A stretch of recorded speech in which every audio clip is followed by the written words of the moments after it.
What is this all about? What is this all about?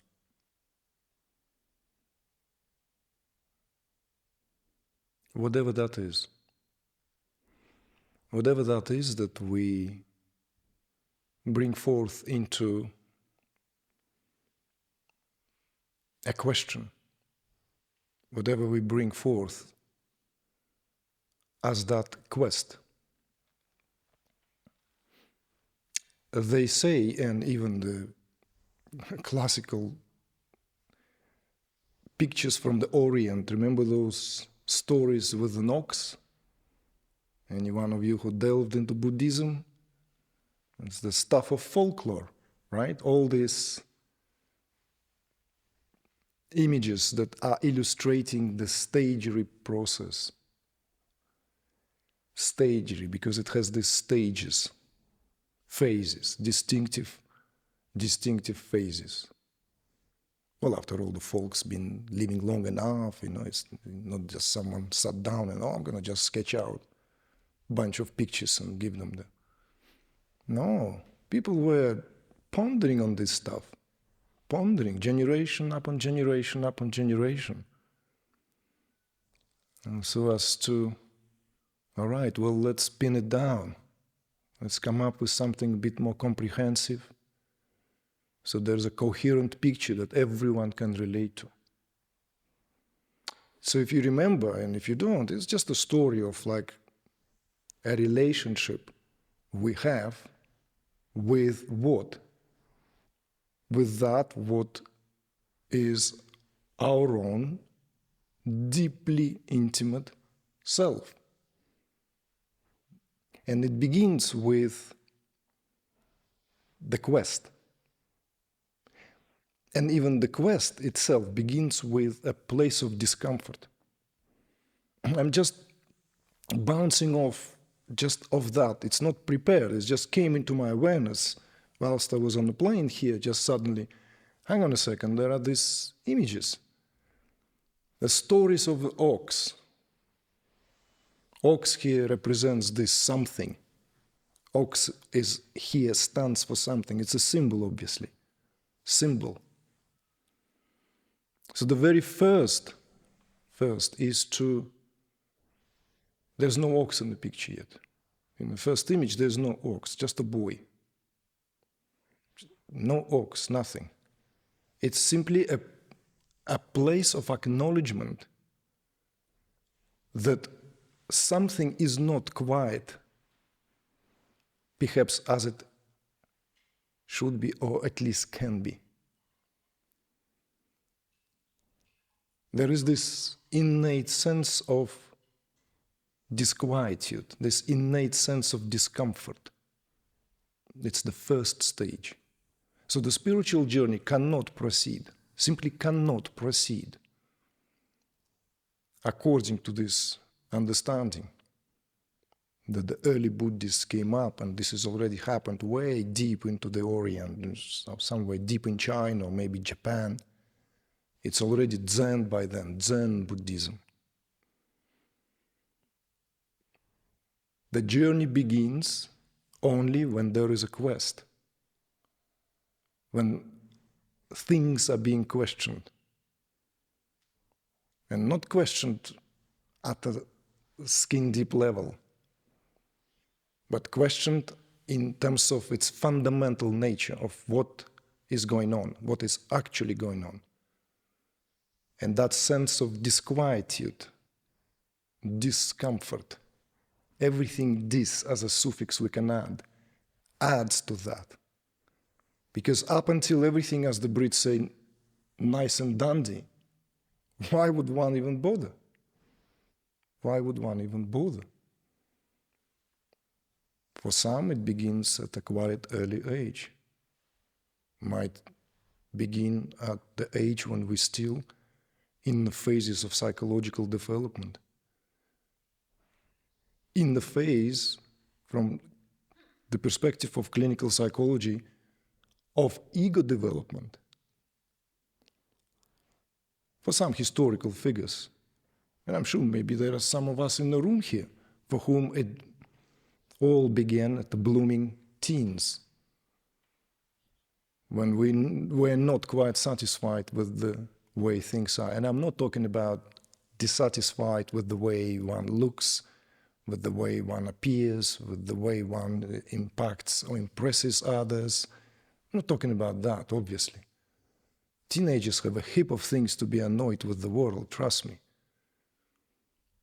We've all been there, we know what it feels like. But it doesn't last forever. We find ourselves to whatever degree of comfort in our own skin. But for some, the quest begins already early on, because the quest has a very different quality to it. The quest is to bring forth the fundamental quality of being. Am I actually happy? Happy without a reason, without an external objective phenomena that temporarily somehow provides a sense of fulfillment.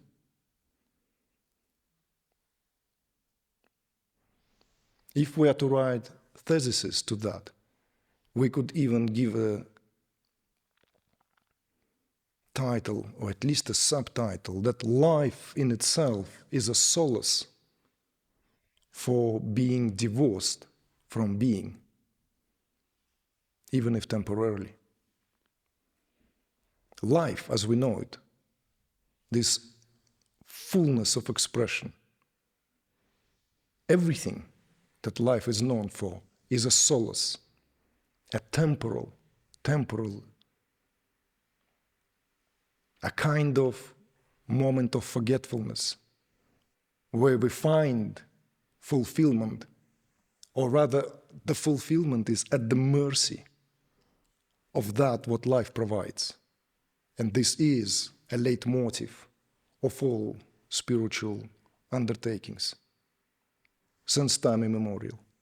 Because one way or another, we would have to square this somehow. We will have to square what life presents, what life represents, and what is the fundamental nature of reality in relation to not an abstract, remote category, but actual here and now being fulfilled, and dare I say, happy for no particular reason. Happiness is not walking around smiling at every passerby, although there is that phase, distinctive phase. There are these phases in life when we simply feel like blessing the world and everyone we encounter with the smile. But happiness can express itself in ways that are much quieter. Much quieter. Nothing may be written on our face most immediately, but there is this sense in the eyes which do not lie. The eyes are not vacant. They are fully present, because when there is happiness, there's a great sense of presence. We can even equate these terms. We can equate happiness with presence. Just like when people want to shake up these terms that are part and parcel of the collective vocabulary. What is love? People begin to look for a perhaps deeper dive into what it actually represents, because culturally speaking, the consensus is such, we are scattered around the surface, lost for a true definition of what love is. But love can also be spoken in terms of presence. Because when there is presence, when we are fully present, we are always in love. It doesn't matter what an object of our love, where it rolls outward. It doesn't matter. Because we already are in love. Then it will simply find itself in a very natural, organic manner. And it will just happen that that will be a subject to an outpouring. But nobody knows. Only the one who is in love should know where the source of that, why that is. But in the first place, one cannot be available for that what is the greatest unifying force there is in the universe, unless we are fully present. Sometimes we are pushed there against our wish and will. These are the moments when we suddenly are being stopped in our tracks. In life, when we suddenly feel this arresting power of love takes over. But it cannot happen to us unless we are opened to that presence. This is why, by the way, only the times, and please, I'm not going to speculate, don't hold me to that, I have no statistics to back it up, but my hunches tells me that we are the most open, as a majority of people, to love in those tender moments in life, when we are less sure about the status quo of things. Therefore, of course, that falls into the early years of life, when we're simply opened for the very first time truly to that. That's why our first love is experienced when there is this complete and utter novelty takes us over. That novelty, love claims us or reclaims us. And it's more likely to happen later on in life, again, when we are somewhere in the phase of uncertainty. In the phase of uncertainty, whatever that transitory phase is, then love, as it were, is that much closer. Why? Well, because we are more likely to be opened. And it's another now analogies here. Being fully present requires being opened. One cannot be present without being opened.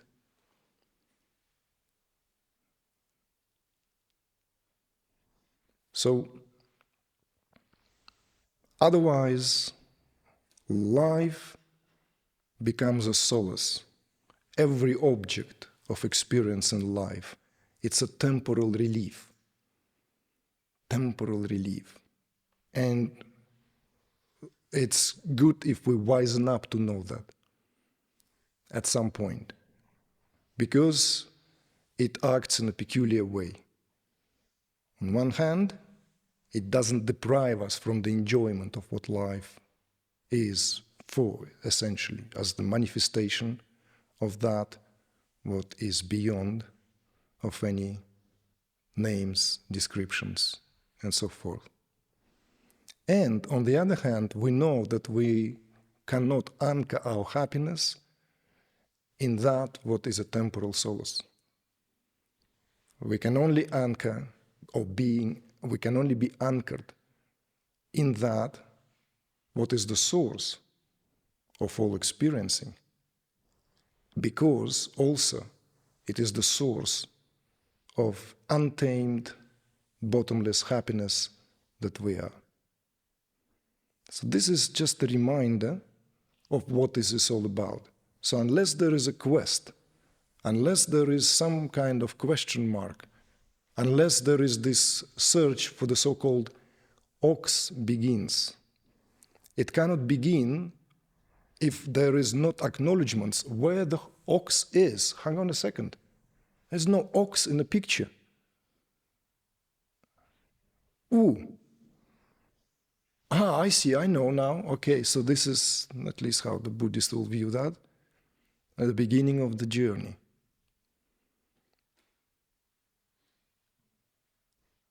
A beginning of a spiritual quest. It begins with a sincere acknowledgement that not everything is hunky-dory, even if everything seems to be hunky-dory.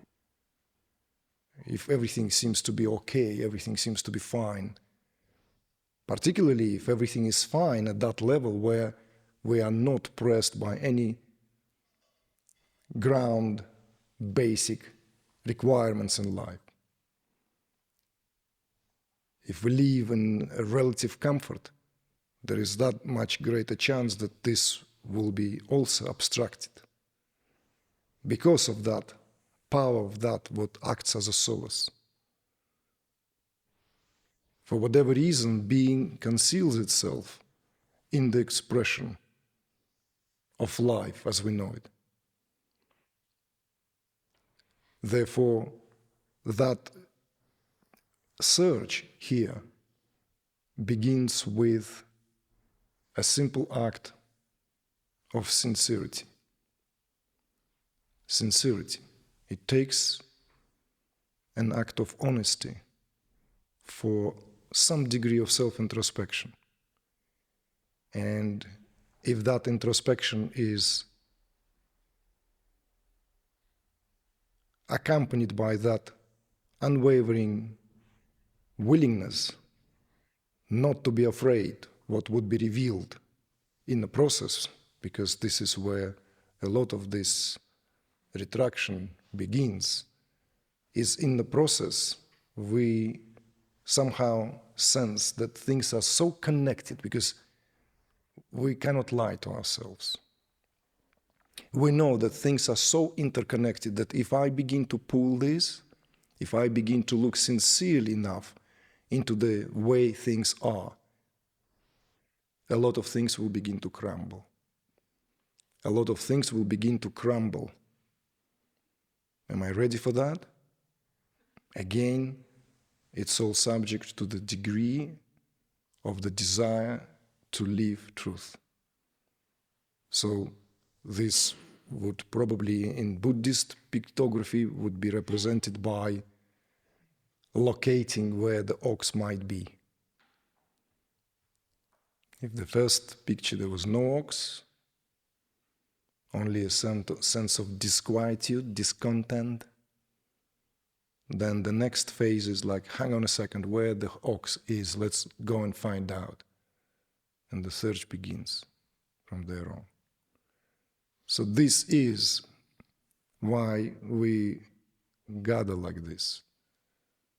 We gather like this because this is an ongoing search. And for some, maybe it proceeds already and has many of these phases been covered. For some, ox was located. For some, ox was courted, tamed even down, because it takes a lot to tame the ox down. As a wild creature, it doesn't want to be tamed. And taming the ox brings this very different level of experience altogether. But it's only halfway through. A lot more to come. A lot more to come. So it proceeds further. Proceeds.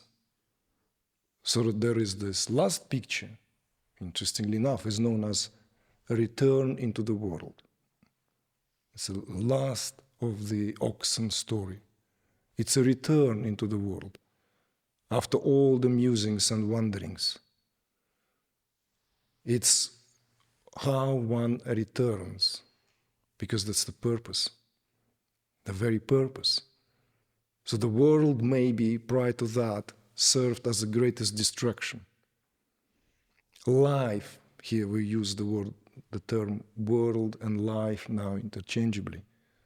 We dubbed life as the solace. And yet it is the reason for that whole ordeal of a journey, so that we can be then given, in some cases, thrusted back into the world. Because that's where the whole thing happens. It doesn't happen anywhere else. This is where all the rubber hits the road.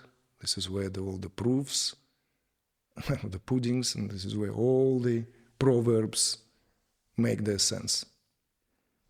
Because if it doesn't make sense in the world here, it will not make sense anywhere else.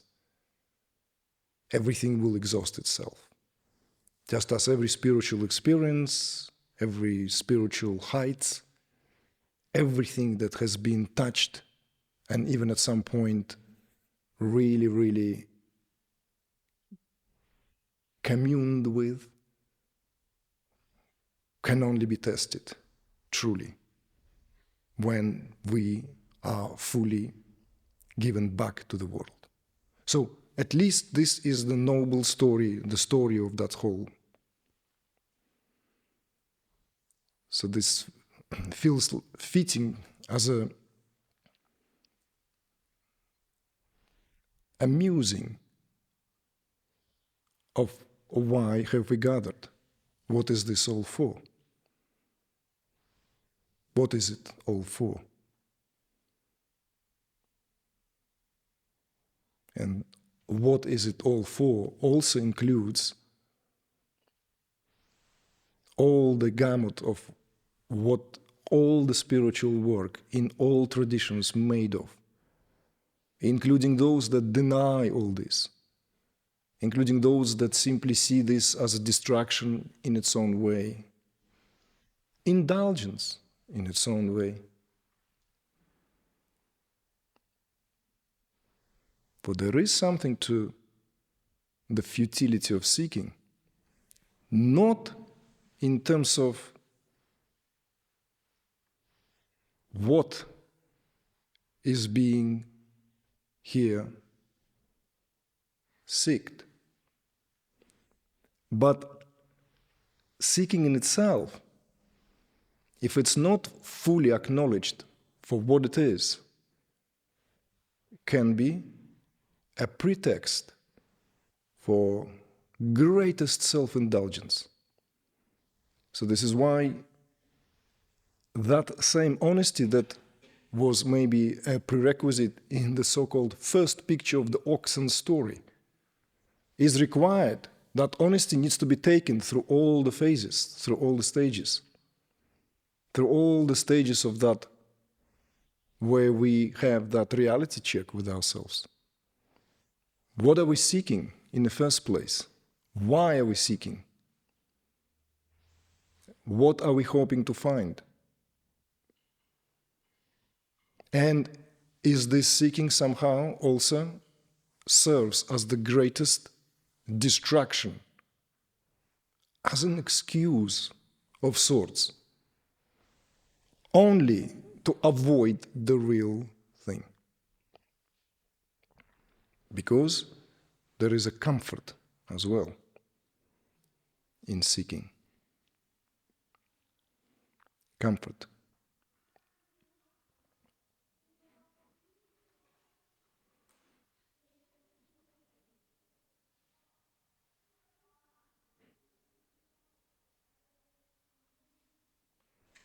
There are a variety of perspectives, and because of that, there are a variety of ways of how things are approached. Approach taken.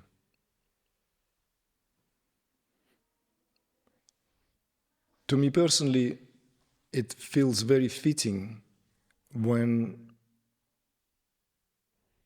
a true spiritual inquiry has these elements of what every martial art is indispensable from. And if the martial art is taught in a traditional way,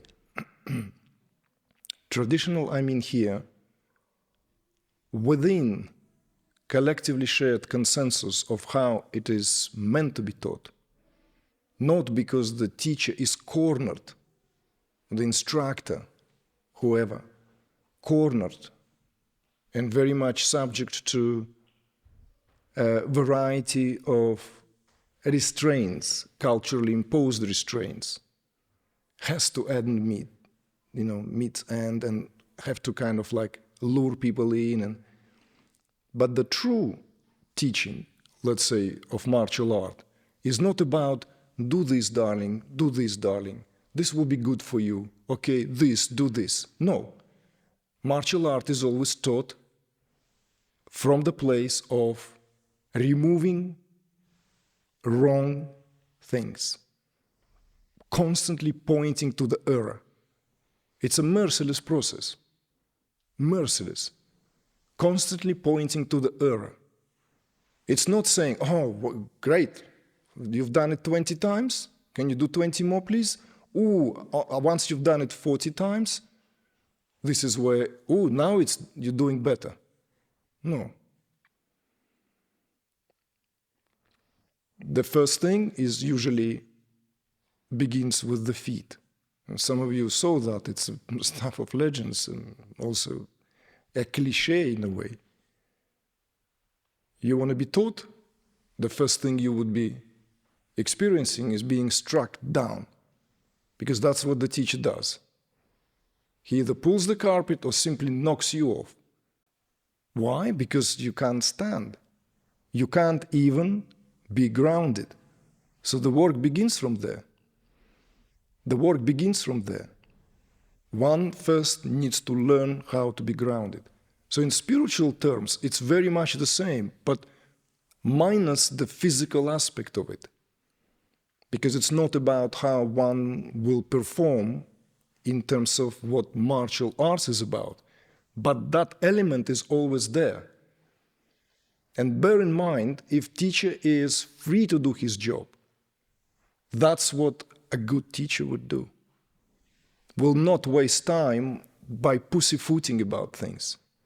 So the good teacher repeatedly pulls the carpet down. Why? Because only in that experience one can feel the true sense of what it means to be connected at the level where the connection is not rooted in familiar.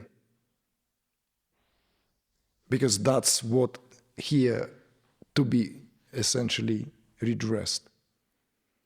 And I'm bringing that here simply because of that maybe it lines up with this oxen story. It lines up here also with the stagely nature of the process, the sincerity that is required. So that also there is, when we come in the setting where we want to hear truth, if we come there and our cup is already, well, quite full, we just need a few more drops and fulfillment is there. I've done this work, I've done everything. This is now speaking from personal experience. I've done it all. Okay? I've done, you name it. I just need this last thing, so can you give it to me, this last bit? You see? Oops. Nope. The cup needs to be empty each time. Each time the cup needs to be empty. Well washed, in fact, well swished, clean. Least it will give an undertaste, an aftertaste of what was served there before. So whatever beverage is served now, the cup needs to be empty. And this is the most difficult thing to do for us. It's very difficult because we feel we've been around the block. We've been around the block, we've done quite a bit of work already. That's why, again, since we kind of like paying homage, legendary teachers such as, let's say, Suzuki Roshi, who brought Zen Buddhism in us in its authentic way some times ago into the San Francisco Bay Area. He was known for bringing that term, beginner's mind, And I'm sure some of you here in the audience have come across that term, know that term, beginner's mind. The beginner's mind, in fact, is the most advanced state, at least how Suzuki Roshi referred to it. Because in Buddhism, mind plays a big role. Mind, it's all about mind. Because there is understanding that we're only dealing with mind. If mind no longer poses problem, the work is done. Because mind is the world. In a way, you can equate that with any other of your own studies. You can see that was equated by Ramana Maharshi and anyone alike in that Advaita tradition. It all boils down to the mind, because it's only the mind that poses the problem, nothing else. So mind, and therefore in everything the teaching is always spoken in view of and with regard to. And that beginner's mind here is the most advanced state, in a sense that it's equals to the state of the beginner. Beginner's mind is a clean cup, very well washed, empty. Anything can be served into that cup and enjoyed.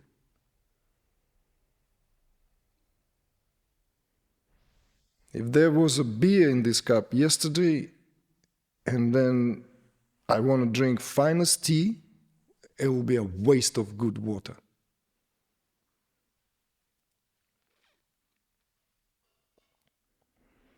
Even a good beer would be a waste in that cup, because it will have the aftertaste of what was there before, and the fermentation process continues overnight.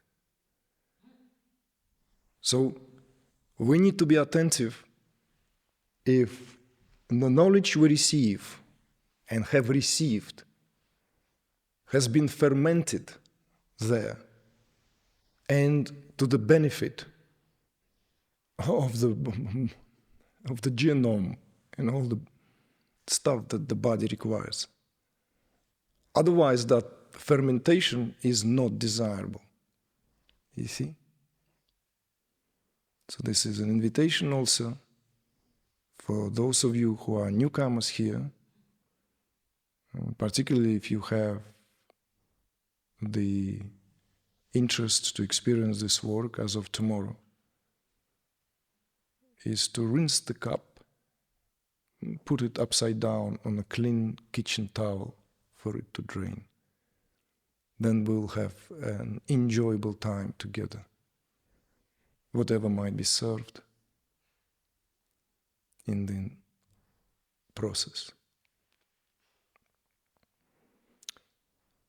So what is it all about then? What is it all about? What is this whole ordeal we call life is about? What is this all about? It's about life. It's about life. It's how we live life. It's the quality of our experience, really. So it's as simple as that. It's the quality of our experience. Or perhaps we can go a bit further and speak of it in terms of it's the ability to extract what experience here provides. Any experience. Any experience.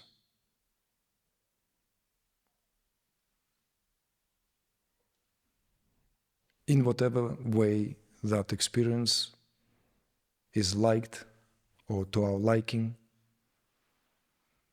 to how palatable it is, or otherwise. It all boils down to, again, to the quality that we are able to extract whilst being alive. Because life itself here is that inescapable mystery that we are. And if we look for answers here, we want to make sure that it is also accompanied by clarity of understanding that there are no answers to life. Life in itself is the answer, and nothing can beat the quality of what life provides in terms of the accuracy of the response to our inquiry about life. Otherwise, it will not be a solace in the first place. Otherwise, being cannot hide itself in this experience of the world, in this, what we all share here. Everything would be way too apparent. No spiritual work, no spiritual endeavor would be required. None.